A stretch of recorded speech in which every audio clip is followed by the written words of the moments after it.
S. ಈಗ ತಾನೇ budget ಮುಗಿಸಿ ಬಂದಿದ್ದೀನಿ. ಬಜೆಟ್ನಲ್ಲಿ ಎಲ್ಲರೂ ಬ್ಯುಸಿ ಆಗಿದ್ರು. ನಿಮಗೆ ಗೊತ್ತು 30 ಮಾರ್ಚು ಇದು ಇಯರ್ ಎಂಡ್ ಇರುತ್ತೆ, ತಮಗೂ ಎಲ್ಲರಿಗೂ ಗೊತ್ತು. 31 ಮಾರ್ಚು ಇಯರ್ ಎಂಡ್ ಇರುತ್ತೆ.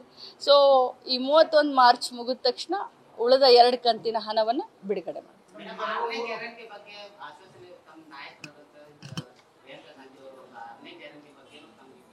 ಏನದು 6ನೇ ಗ್ಯಾರಂಟಿ? ಭಾಳಷ್ಟು ಹೋಮ್ ವರ್ಕ್ ಮಾಡ್ಕೊಂಡು ಬಂದಿದ್ದಾರೆ ನನ್ನ ಅಣ್ಣ ತಮ್ಮಂದರು. 6ನೇ ಗ್ಯಾರಂಟಿ ಬಗ್ಗೆ ಅಂತೂ ನನಗೆ ಗೊತ್ತಿಲ್ಲ. ಬಟ್ ನಮ್ಮ ಅಂಗನವಾಡಿಯ ಯೂನಿಯನ್ ಎಲ್ಲ ಲೀಡ್ರು ನನ್ನ ಗಮನಕ್ಕೆ ತಂದಿದ್ದಾರೆ. ಮಾನ್ಯ ಮುಖ್ಯಮಂತ್ರಿಗಳ ಜೊತೆ ನಮ್ಮ ಅಂಗನವಾಡಿಯ ಯೂನಿಯನ್ಗಳ ಲೀಡರ್ಗಳ ಮೀಟಿಂಗನ್ನು ಕೂಡ ಮಾಡಿಸಿದ್ದೀನಿ. ಸೊ ತಮ್ಮೆಲ್ಲರಿಗೂ ಹೇಳಲಿಕ್ಕೆ ನನಗೆ ಸಂತೋಷ ಅನಿಸುತ್ತೆ. ಅವರ ಒಂದು ಬೇಡಿಕೆಗೆ, ಯಾಕಂತಂದರೆ 2017ಕ್ಕೆ ಮಾನ್ಯ ಮುಖ್ಯಮಂತ್ರಿಗಳಾದಂಥ ಸಿದ್ದರಾಮಯ್ಯನವರು ಇದ್ದಾಗಲೇ ಅವರ ಗೌರವಧನವನ್ನು 2000 ಹೆಚ್ಚಿಗೆ ಮಾಡಿ, ಅದಾದಮೇಲೆ ಯಾವ ಸರ್ಕಾರಗಳು ಹೆಚ್ಚಿಗೆ ಮಾಡಲಿಲ್ಲ.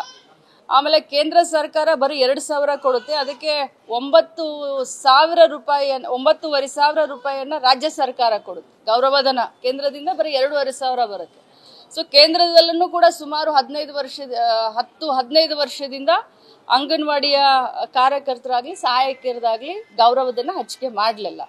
ಸೊ ನಾವು ಈ ಬಜೆಟ್ನಲ್ಲಿ ಘೋಷಣೆ ಮಾಡಿದ್ದೀವಿ, ಕಾರ್ಯಕರ್ತರಿಗೆ 1,000 ರೂಪಾಯಿ, ಸಹಾಯಕಿಯರಿಗೆ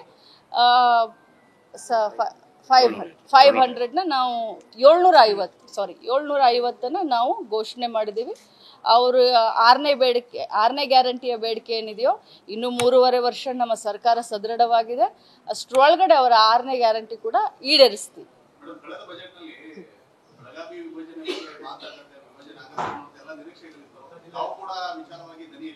ಹೌದು, ಅದ್ರ ಬಗ್ಗೆ ಇನ್ನೊಮ್ಮೆ ಮಾತಾಡ್ತೀನಿ. ನಂದು ಪ್ರಮುಖವಾಗಿ ಬ್ರದರ್ ತಮ್ಗೆಲ್ಲರಿಗೂ ಕೈ ಮುಗಿದು ಕೇಳ್ಕೊಳ್ತೀನಿ, ನಾನು ಏನೇ ಕಾರ್ಯಕ್ರಮ ಮಾಡಿದ್ರು ಭಾಳ ವಿನೂತನವಾಗಿ ವಿಶೇಷವಾಗಿ ಮಾಡ್ತೀನಿ.